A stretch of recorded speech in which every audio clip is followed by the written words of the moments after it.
മായ്ക്കപ്പെടേണ്ട അടയാളങ്ങൾ രണ്ടാം ഭാഗം. കിടന്നിട്ട് ഉറക്കം വന്നില്ല. അതങ്ങനെയാണ്. ഈ ഏകാന്തത വിവാഹം കഴിഞ്ഞ ഏത് സ്ത്രീയാണ് ഇഷ്ടപ്പെടുന്നത്? അതും വിവാഹം കഴിഞ്ഞ് ഏതാനും ദിവസങ്ങൾ കഴിഞ്ഞപ്പോൾ തുടങ്ങിയതാ. മടുത്തു. മാസത്തിൽ ഒരു പ്രാവശ്യം വീട്ടിൽ പോയാലും അവിടെയും ഈ ഒറ്റപ്പെടൽ. ആങ്ങളെയും ഭാര്യയും അവരുടെ കുട്ടികളും അവർക്ക് അവരുടേതായ ലോകം. വന്നു കയറുമ്പോഴുള്ള കുശലാന്വേഷണം കഴിഞ്ഞു. 2 ദിവസം കഴിഞ്ഞാൽ വീണ്ടും ഈ അന്ധകാരത്തിൽ മനസ്സിനെ പാകപ്പെടുത്തുവാൻ ശ്രമിക്കേണ്ടിയിരിക്കുന്നു. പിറ്റേന്ന് രാവിലെ വേണുവേട്ടന്റെ അടുത്തു നിന്നും കൂടെ ജോലി ചെയ്യുന്ന ജമാൽ വന്നു. എനിക്ക് പരിചയമില്ലെങ്കിലും ഇവിടുത്തെ എല്ലാവർക്കും ജമാലിനെ അറിയാം. ഒരു പ്ലാസ്റ്റിക് കിറ്റ് ശേഖരേട്ടനെ ഏൽപ്പിച്ച് ചായ പോലും കുടിക്കാതെ ജമാൽ ഇറങ്ങി. വാതിൽപ്പടിയിൽ ഒളിഞ്ഞു നിന്ന എന്നെ ജമാൽ തലകൊണ്ട് ആക്ഷൻ കാട്ടി വിളിച്ചു. ഞാൻ തിരിഞ്ഞു നോക്കി. ഇല്ല, ആരും കാണുന്നില്ല. എല്ലാവരും കിറ്റ് പൊട്ടിച്ചു കാണുന്ന തിരക്കിലാണ്. തന്റെ ഭർത്താവ് കൊടുത്തയച്ച വസ്തുക്കളിൽ തനിക്ക് അവകാശമില്ലെന്ന് എനിക്ക് തോന്നി. അല്ലെങ്കിൽ തന്നെ ആരും ഇങ്ങോട്ട് ക്ഷണിക്കുകയുമില്ല. ഞാൻ മുറ്റത്തേക്കിറങ്ങി ജമാലിന്റെ അടുത്തേക്ക് ചെന്നു. ജമാൽ പാന്റിന്റെ പോക്കറ്റിൽ നിന്നും മടക്കി കൂട്ടിയ ഒരു കവർ എന്നെ ഏൽപ്പിച്ചു. ഇത് ഗീതയെ നേരിട്ട് ഏൽപ്പിക്കണമെന്ന് എന്നോട് പ്രത്യേകം പറഞ്ഞിരുന്നു. അതും മറ്റുള്ളവർ കാണാതെ. എന്താണെന്ന് നോക്ക്, എന്തെങ്കിലും പ്രത്യേകമുള്ള കാര്യമായിരിക്കും. ഞാൻ ഇറങ്ങുന്നു. എനിക്കത് ജീവിതത്തിൽ കിട്ടിയ നിധിയായിട്ട് തോന്നി. വേണുവേട്ടന് തന്നോട് എന്തോ പറയാനുണ്ടാകും, അതും ആരും അറിയാതെ. അതെ ഗീതേ, അമ്മയെ കുളിപ്പിക്കണ്ടേ? ഏടത്തിയാണ്.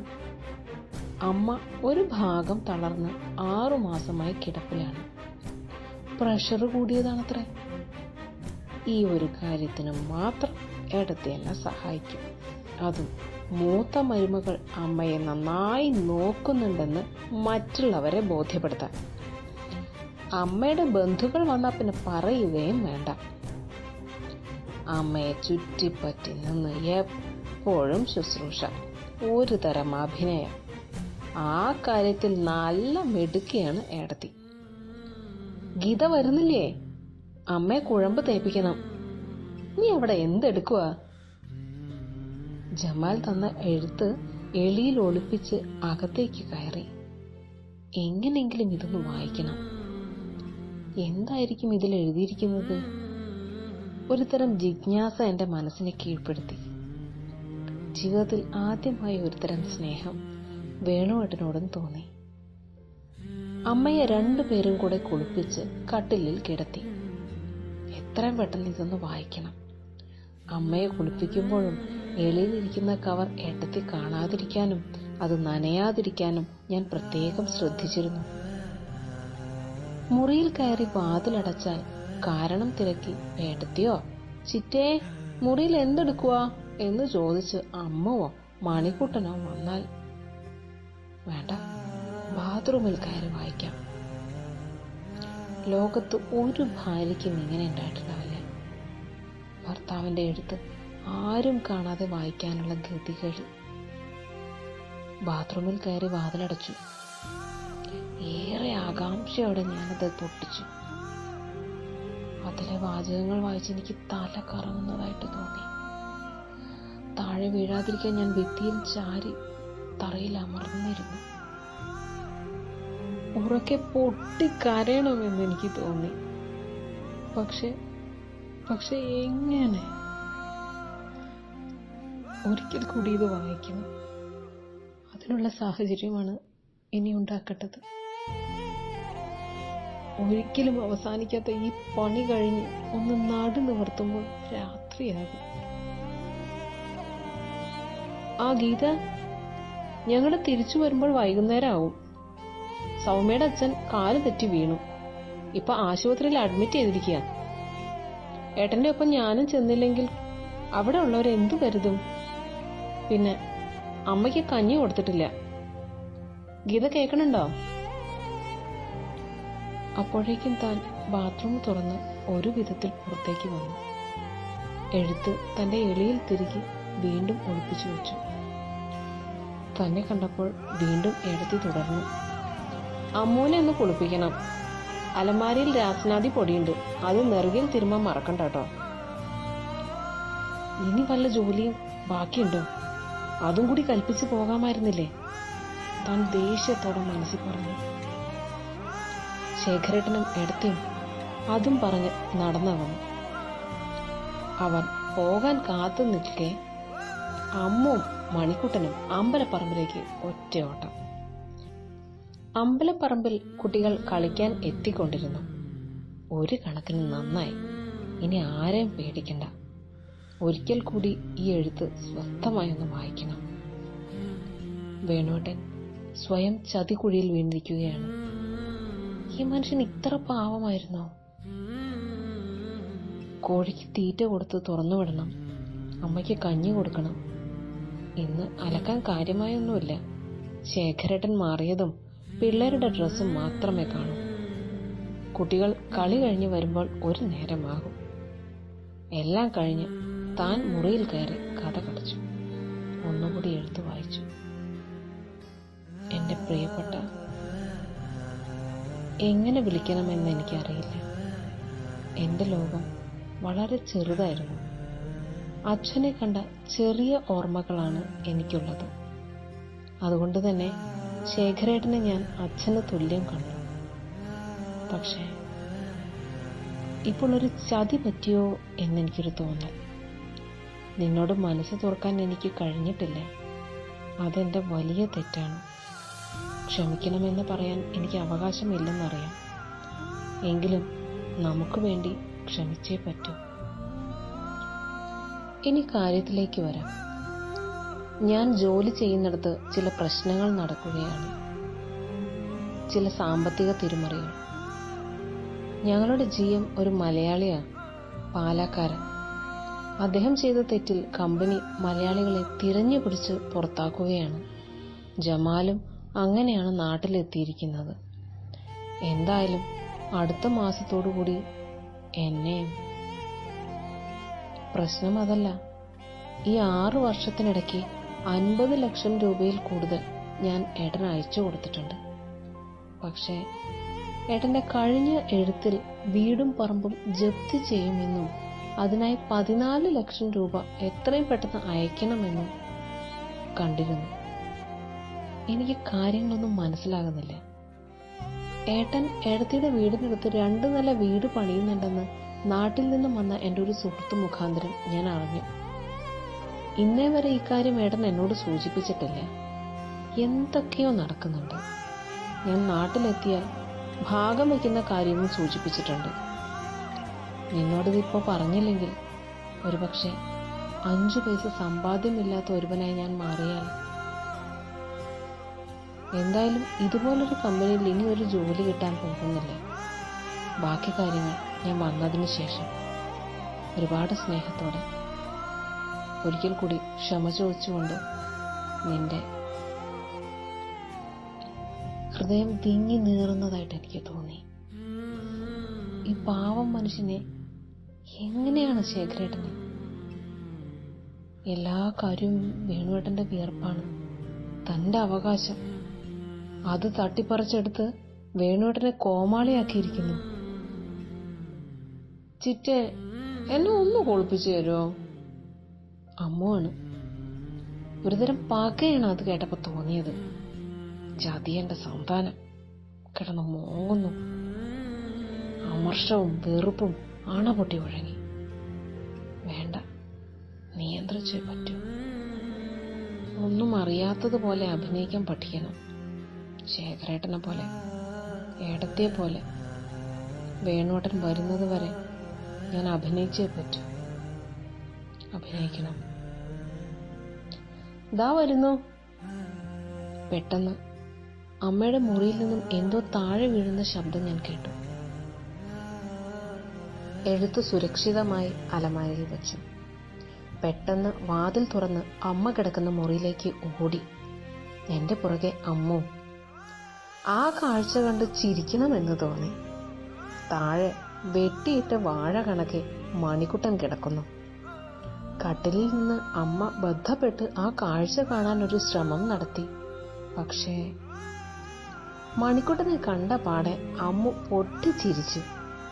അതിലവൻ രോഷം പ്രകടമാക്കി എഴുന്നേൽക്കാൻ ഒരു പാഴ് ശ്രമം നടത്തി. വീണ് കിടക്കുന്ന സ്റ്റൂൾ കണ്ടപ്പോൾ എനിക്ക് കാര്യം ഏകദേശം പിടികിട്ടി. ഞാൻ അവനെ കയ്യിൽ പിടിച്ചുയർത്തി. അവന്റെ മുട്ടിൽ നിന്നും ചോര കിനിയുന്നുണ്ടായിരുന്നു.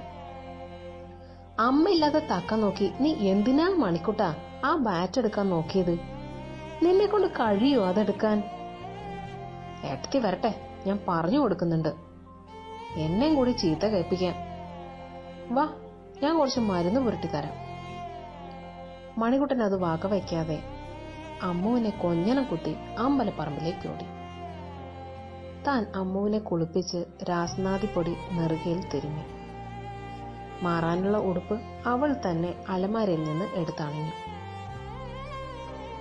മനസ്സിന് വീണ്ടും കനം വയ്ക്കാൻ തുടങ്ങി. വേണുവേട്ടനെ കുറിച്ച് ചിന്തിച്ചപ്പോൾ സഹതാപം തോന്നി. ഒരു ഭാര്യ എന്ന നിലയിൽ ഒരു പരിഗണനയും തനിക്ക് കിട്ടാത്തതിനാലായിരിക്കാം ഇങ്ങനെയൊക്കെ സംഭവിക്കണമെന്ന് താനും വെറുതെ ചിന്തിച്ചിട്ടില്ലേ? ചിന്തകൾക്ക് കനം വയ്ക്കുന്നു. മനസ്സിനെ ഒരു രീതിയിലും നിയന്ത്രിക്കാൻ കഴിയാത്ത ഒരു പ്രത്യേക അവസ്ഥ. മുറിയിൽ കയറി പതിവില്ലാതെ ഒന്ന് മയങ്ങാൻ ശ്രമിച്ചു. ഒരു വിഫല ശ്രമം. അമ്പലത്തിന്റെ ഉച്ചഭാഷണിയിൽ നിന്നും ദീപാരാധനയ്ക്ക് മുൻപുള്ള ഭക്തിഗാനം ഒഴുകിയെത്തി. ശേഖരേട്ടനും മേടത്തെയും സന്ധ്യ കഴിഞ്ഞ് ഇരുട്ടിയ ശേഷമാണ് തിരിച്ചെത്തിയത്. ശേഖരേട്ടന് പലചരക്ക് കടയാണ്. അച്ഛൻ ബാക്കി വെച്ചു പോയ കട. പിന്നീട് കടയ്ക്ക് മോടി കൂട്ടി സാധനങ്ങൾ നിറച്ചു. അത്യാവശ്യം നല്ല കച്ചവടമുള്ള കടയാണ്. അമ്പല കെട്ടിടത്തിലായതിനാൽ പണ്ടേ ഉള്ള വാടക തന്നെയാണ് ഇപ്പോഴും. 10-20 രൂപ മാസത്തിൽ കൂട്ടിയെന്ന് ശേഖരേട്ടൻ ഏടത്തിയോട് പറയുന്നത് ഒരിക്കൽ കേട്ടതായി ഒരു ഓർമ്മ. ശേഖരേട്ടന് കട തുറക്കുന്ന കാര്യത്തിൽ പഴയ പോലെ ഉത്സാഹമില്ലെന്ന് തനിക്ക് തോന്നിയിട്ടുണ്ട്. താൻ വന്ന ആദ്യ നാളുകളിൽ അത്യാവശ്യ കാര്യങ്ങൾക്ക് മാത്രമേ കട അടച്ചിട്ട് പോകാറുള്ളൂ.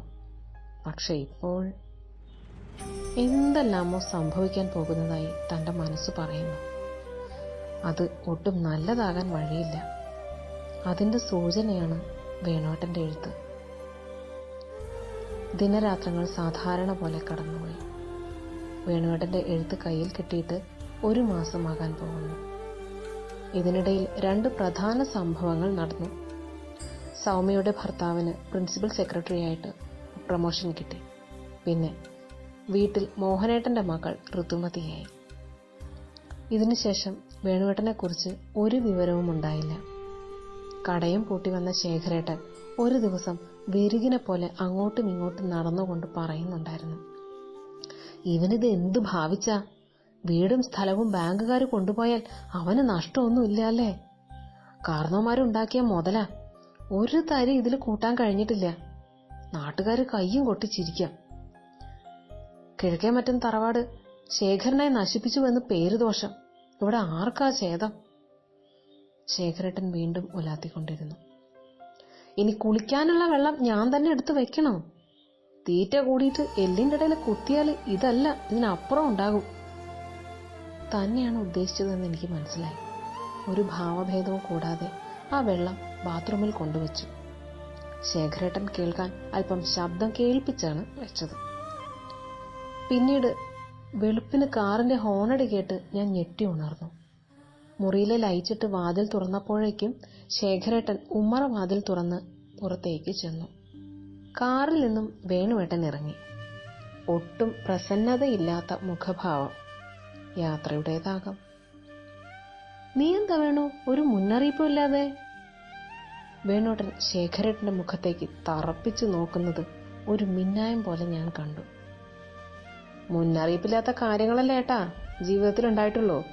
ഇപ്പോൾ നടന്നുകൊണ്ടിരിക്കുന്നതും മുന്നറിയിപ്പില്ലാതെ അല്ലേ? ശേഖരേട്ടന്റെ മുഖം ചെറുതായി. തന്റെ അനുജനിൽ നിന്നും ഒട്ടും പ്രതീക്ഷിക്കാത്ത പ്രയോഗങ്ങൾ, പെരുമാറ്റങ്ങൾ. അപ്പോഴേക്കും കണ്ണും തിരുമ്മിക്കൊണ്ട് ഏട്ടത്തി ഇറയത്തേക്ക് കടന്നു വന്നു. അപ്രതീക്ഷിതമായ കാഴ്ച ഏട്ടത്തിയിൽ ഒരു വിറയൽ ഉണ്ടാക്കിയതായി എനിക്ക് തോന്നി. കാറിൽ നിന്നും പെട്ടികൾ ഇറക്കി വെക്കുന്ന ജോലിയിലായിരുന്നു ഡ്രൈവർ. ഒരിക്കലും പ്രതീക്ഷിക്കാത്ത സംഭവങ്ങളാണ് ഇവിടെ നടക്കുന്നത്. ജീവിതത്തിൽ ആദ്യത്തെ സംഭവം, അതും ഒരു പ്രവാസി വർഷങ്ങൾ കഴിഞ്ഞ് വീട്ടിൽ തിരിച്ചെത്തുമ്പോൾ. ഡ്രൈവർ അത് കേട്ടതായി ഭാവിക്കാതെ തന്റെ ജോലിയിൽ വ്യാപൃതനായി. ഡിക്കിയിൽ നിന്നും അവസാന പെട്ടിയും എടുത്തുവെച്ച് അയാൾ വാടക വാങ്ങി തിരിച്ചുപോയി. ശേഖരേട്ടനും ഏട്ടത്തിയും ഓരോ പെട്ടികൾ എടുക്കാനായി തുനിഞ്ഞു. പെട്ടെന്ന് വേണുവേട്ടനിൽ നിന്നും ഗർജനം പോലെ ശബ്ദമുയർന്നു. വേണ്ട, അതിലാരും തൊടണ്ട. ഇത്ര ദൂരം കൊണ്ടുവരാൻ അറിയാമെങ്കിൽ അത് അകത്തേക്ക് വെക്കാനും എനിക്കറിയാം. ശേഖരേട്ടനും ഏട്ടത്തിയും ഞെട്ടിത്തെറിച്ചുപോയി. രണ്ട് പ്രതിമ കണക്കെ ജീവച്ഛവമായി അവരങ്ങനെ മിഴിച്ചു നിന്നു. അതെ, എന്നെ ഒന്ന് സഹായിക്കാമോ? വേണുവേട്ടൻ തന്നെ നോക്കിയെന്നത് പറഞ്ഞത്. ഞാൻ ഒരു ഭാവവ്യത്യാസവും കൂടാതെ ഒരു പെട്ടിയും എടുത്ത് മുറിയിലേക്ക് പോയി. അമ്പലത്തിലെ ഉച്ചഭാഷണിയിൽ നിന്നും ഭക്തിഗീതം ഒഴുകിയെത്തി. വേണുവേട്ടൻ അമ്മയുടെ മുറിയിൽ കയറി കട്ടിലിരുന്നു. ഒരു യന്ത്രം കണക്കെ താനും വേണുവേട്ടനെ അനുഗമിച്ചുകൊണ്ടിരുന്നു. അമ്മ നല്ല ഉറക്കത്തിലാണ്. വേണുവേട്ടൻ അമ്മയുടെ കവിളിൽ മൃദുവായി ചുംബിച്ചു. അപ്പോൾ വേണുവേട്ടൻ്റെ കണ്ണിൽ നിന്നും ഒരിറ്റു കണ്ണുനീർ അമ്മയുടെ നെറ്റിയിലേക്ക് വീണു. കുളി കഴിഞ്ഞ് വേണുവേട്ടൻ ആവശ്യപ്പെട്ടതനുസരിച്ച് താൻ കടുപ്പത്തിലൊരു ചായ ഉണ്ടാക്കി കൊടുത്തു. പിന്നെ നടന്നതെല്ലാം യാന്ത്രികമായിരുന്നു. ശേഖരേട്ടൻ്റെ മുറിയുടെ വാതിലിൽ വേണുവേട്ടൻ മുട്ടി. ഘനം വെച്ച മുഖവുമായി ശേഖരേട്ടനും ഏട്ടത്തിയും വെളിയിലേക്ക് വന്നു. ഇന്ന് തന്നെ നാരായണ മാമയെ വരുത്തണം. എല്ലാത്തിനും ഒരു തീരുമാനം വേണം. വീതം വയ്ക്കലും കണക്ക് പറയലും എല്ലാം. ഇനി ആർക്കും കടം നിൽക്കാനും കണക്ക് കേൾക്കാനും എനിക്ക് വയ്യ. ശേഖരേട്ടനും ഏട്ടത്തിയും പരസ്പരം നോക്കി. അവർ പ്രതീക്ഷിക്കാത്ത ഒരു അശനിപാതം. ഇരുവരും തൻ്റെ മുഖത്തേക്ക് നോക്കി. ഒരു പ്രതികരണവുമില്ലാതെ ഞാൻ മതിലും ചാരി അങ്ങനെ നിന്നു. വേണുവേട്ടൻ എല്ലാം അറിഞ്ഞിരിക്കും. ഇത്രയും നാൾ തൻ്റെ വിയർപ്പിൻ്റെ വിഹിതം പറ്റിയവർ ഇന്ന് നിന്ന് വിയർക്കുന്നു. വിയർക്കട്ടെ, ഉപ്പ് തിന്നവൻ വെള്ളം കുടിച്ചല്ലേ മതിയാകൂ. ഉച്ചയ്ക്ക് മുൻപ് നാരായണ മാമ എത്തി. തനിക്ക് ആ മനുഷ്യന് കണ്ണിന് നേരെ കാണുന്നത് വെറുപ്പാണ്. വേണുവേട്ടൻ്റെ മൂത്ത അമ്മാവൻ. 70 വയസ്സ് കഴിഞ്ഞെങ്കിലും തന്നെ കാണുമ്പോൾ ഒരുതരം ശൃംഗാര ചിരിയാണ്. ഒരിക്കൽ വെള്ളം കൊടുത്തപ്പോൾ മനഃപൂർവ്വം തൻ്റെ കയ്യിൽ അറിഞ്ഞുകൊണ്ട് ഒരുതരം സ്പർശനം നടത്തി. വൃത്തികെട്ട കിളവൻ. വേണുവേട്ടനും ശേഖരേട്ടനും നാരായണ മാമയും 3 കസേരകളിലായി ഇരുന്നു. നാരായണ മാമ ചർച്ചയ്ക്ക് തുടക്കമിട്ടു.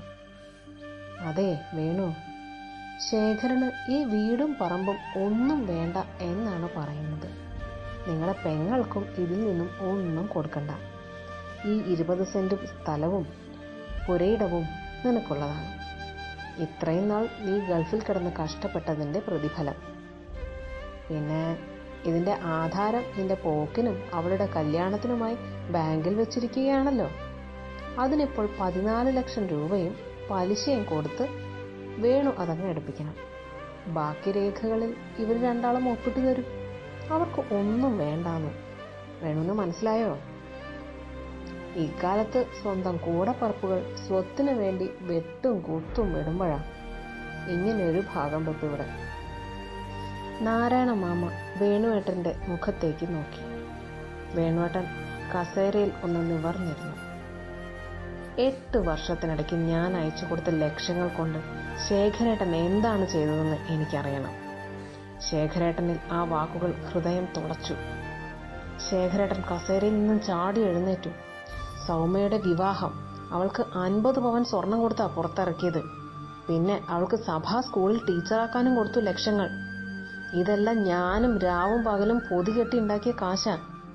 കണക്ക് പറയാൻ മാത്രം വളർന്നിരിക്കുന്നു യോഗ്യൻ. ശേഖരേട്ടൻ വീണ്ടും കസേരയിൽ അമർന്നിരുന്നു. എന്നാലും പോരല്ലോ ഏട്ടാ, ഞാൻ അയച്ച ലക്ഷങ്ങൾ ഇനിയും ബാക്കി കിടക്കുകയല്ലേ. ഈ ആധാരത്തിന്റെ കടം വീട്ടിയാലും ബാക്കി കാണും. ആട്ടെ, ഏടത്തിയുടെ വീടിനടുത്ത് ഏട്ടൻ പണിയുന്ന 2 നില മാളികയുടെ ചെലവും കൂടി ഉൾപ്പെടുത്തിയാൽ കണക്ക് ഏകദേശം ശരിയാകും അല്ലേ? ശേഖരേട്ടന്റെ ഹൃദയത്തിൽ ഒരു വെല്ലിടി നിന്നു. അയാളതൊട്ടും പ്രതീക്ഷിച്ചില്ല.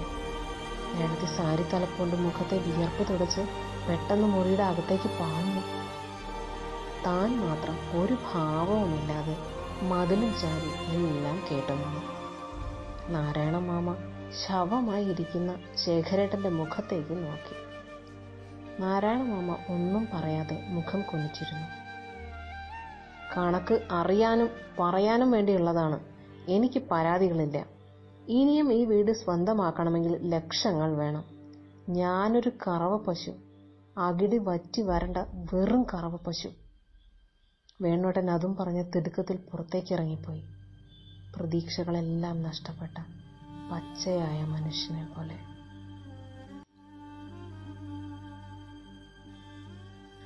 ശേഖരേട്ടൻ ധൃതിയിൽ മുറിക്കകത്തേക്ക് കയറിപ്പോയി. വാതിൽ അകത്തുനിന്നും വലിയ ശബ്ദത്തോടെ അടച്ചു. നാരായണ മാമ കുടയും എടുത്ത് തന്റെ നേരെ നോക്കി ഒരു വളിച്ച ചിരി സമ്മാനിച്ച് ഒന്നും പറയാതെ പുറത്തേക്ക് പോയി. ഉച്ചയ്ക്ക് അമ്മയ്ക്ക് കഞ്ഞി കൊടുത്തു. കുട്ടികളും കഴിച്ചു. ശേഖരേട്ടൻ എപ്പോഴോ മുറി തുറന്ന് പുറത്തേക്ക് പോയിരിക്കണം. ആരും ഭക്ഷണം കഴിച്ചില്ല. രാവിലെ പോയ വേണുവേട്ടനും എത്തിയില്ല. തന്റെ മനസ്സിൽ വേണുവേട്ടനെ ഓർത്ത് പുച്ഛം തോന്നി. ഒരു അനുകമ്പയും എനിക്ക് തോന്നിയില്ല. സാധാരണ സംഭവങ്ങൾ നടക്കട്ടെ. ഒരു ഭാര്യയുടെ റോൾ മാത്രമാണ് തനിക്ക്. അത് അഭിനയിച്ച് തീർത്തേ പറ്റൂ. നേരം ഇരുട്ടിയിട്ടും വേണുവേട്ടൻ തിരിച്ചെത്തിയില്ല. ആരും വേണുവേട്ടനെ കുറിച്ച് പറയുന്നതും കേട്ടില്ല. തന്റെ ഉള്ളിൽ ചെറുതായ ഒരു ഭീതി വളർന്നു. രാത്രിയിലും അത്താഴം കഴിക്കാൻ ഏട്ടനും ഏടത്തിയും വന്നില്ല. കുട്ടികൾ കഞ്ഞി കുടിച്ച് നേരത്തെ ഉറക്കം പിടിച്ചു. സമയം പിന്നെയും പോയിക്കൊണ്ടിരുന്നു. എപ്പോഴോ ഒന്ന് കണ്ണുകളടച്ചു. കിടക്കയിലെങ്ങാനും വേണുവേട്ടൻ വന്ന് കിടന്നോ? മുറിയിലെ ലൈറ്റ് തെളിച്ചു. വേണുവേട്ടൻ അപ്പോഴും എത്തിയിരുന്നില്ല. പതിവ് പോലെ അമ്പലത്തിൽ ഭക്തിഗീതം വെക്കാനെത്തിയ രവിയാണ് ആ കാഴ്ച കണ്ടത്. മതിലിന് വെളിയിൽ നിൽക്കുന്ന മാവിന്റെ കൊമ്പിൽ ഒരാൾ രൂപം കിടന്നാടുന്നു. ചിതയൊരുങ്ങി. വീട്ടിൽ നിന്നും മോഹനേട്ടനും രമചേച്ചിയും കുട്ടികളും വന്നു. വേണ്ടപ്പെട്ടവർ എല്ലാവരും എത്തിക്കൊണ്ടിരുന്നു. നാരായണ മാമ വേണ്ട നിർദ്ദേശങ്ങൾ കൊടുത്തുകൊണ്ട് മുൻപന്തിയിൽ തന്നെ നിന്നു. 2 കുറ്റവാളികളെ പോലെ ദുഃഖം അഭിനയിച്ച് ശേഖരേട്ടനും ഏടത്തിയും. ഒരു ഭാവവ്യത്യാസവുമില്ലാതെ ഒന്നും നഷ്ടപ്പെടാത്തതുപോലെ താനും. മണിക്കുട്ടനാണ് ശേഷം കെട്ടിയത്. കർമ്മങ്ങൾ നടക്കുന്നു. മറ്റുള്ളവരെ പോലെ താനും ഈറനണിഞ്ഞ് സൗമ്യയുടെ ഓരം പറ്റി നിന്നു. ഒരു ഭാവവുമില്ലാതെ. അലമുറയിട്ട് കരയുന്ന തന്നെ കാണാൻ പ്രതീക്ഷിച്ചവരുടെ മുഖത്ത് നിരാശ കലർന്നു. അവർ എന്നെ നോക്കി മുറുമുറുത്തു. ചിത അതിന്റെ ഉച്ചസ്ഥായിയിലെത്തി. എല്ലാവരും ചിതയ്ക്കരികിൽ നിന്ന് പിരിഞ്ഞു പോകാൻ തുടങ്ങി. പെട്ടെന്ന് ഞാൻ താലിമാല ഊരി. അതിൽ നിന്നും താലി അഴിച്ചെടുത്തു. പിരിഞ്ഞു പോകാൻ ഒരുങ്ങിയവർ എന്താണ് സംഭവിക്കുന്നതെന്നറിയാൻ ചിതയ്ക്കരികിലേക്ക് വന്നു. ഞാൻ ആ അടയാളം, ആ താലി, ആ മഞ്ഞലോഹം, ബന്ധത്തിന്റെ കുരുക്ക് കയ്യിലെടുത്ത് ചിതയിലേക്ക് എറിഞ്ഞു. ഒരു തരം സതി. ആധുനിക യുഗത്തിന്റെ സതി. ആഞ്ഞു കത്തുന്ന അഗ്നിയുടെ ഇടയിൽ എവിടെയോ അത് ഉരുകി തുടങ്ങിയിട്ടുണ്ടാകും. അടയാളങ്ങളെല്ലാം ഇല്ലാതാക്കണം. സീമന്തരേഖയിലൂടെ ഒലിച്ചിറങ്ങുന്ന സിന്ദൂരം ഞാൻ 2 കൈകൊണ്ടും മായ്ച്ചു കളഞ്ഞു. ഇനി തിരിച്ചു പോകണം തനിക്ക് നഷ്ടപ്പെട്ട ബാല്യത്തിലേക്ക്. അവിടെ പുസ്തകത്താളിൽ ഒലിപ്പിച്ചു വെച്ച മയിൽപ്പീലി പെറ്റോ എന്നറിയണം. പളുങ്കുപാത്രത്തിൽ സൂക്ഷിച്ചു വെച്ച വളപ്പട്ടികളുടെ നിറം മങ്ങിയോ എന്ന് നോക്കണം. ചായ പെൻസിൽ കൊണ്ട് വരച്ച മഴവില്ലിന്റെ വർണ്ണം ആസ്വദിക്കണം. പിന്നെ നട്ടുവളർത്തിയ മൂവാണ്ടൻ മാവ് പൂത്തോ എന്ന് നോക്കണം. അങ്ങനെ അങ്ങനെ പിന്നെ യൗവനത്തിലേക്ക്. മനസ്സിൽ സ്വപ്നങ്ങൾ നെയ്യാൻ മനഃപൂർവ്വം മാറ്റിവെച്ച അച്ഛൻ്റെ നിധിശേഖരം തുറന്ന് ഷേക്സ്പിയറെ അറിയണം, ബിഥോവനെയും ഷെല്ലിയെയും അറിയണം, പിന്നെ എഴുത്തച്ഛനെയും MTയെയും അറിയണം. അങ്ങനെ അലമാരയിൽ ശ്വാസം കിട്ടാതെ ഉഴലുന്ന എല്ലാവരെക്കുറിച്ചും അറിയണം. പിന്നെ ആകാശത്തിൻ്റെ അനന്തവിഹായസിൽ വർണ്ണങ്ങൾ ചാർത്താത്ത വെള്ളി മേഘങ്ങൾക്കിടയിലേക്ക് ഒരു അപ്പൂപ്പൻ താടിയായി പറന്നെത്തണം. എല്ലാ അടയാളങ്ങളും ഇല്ലാതാക്കി. അങ്ങനെ അങ്ങനെ കഥ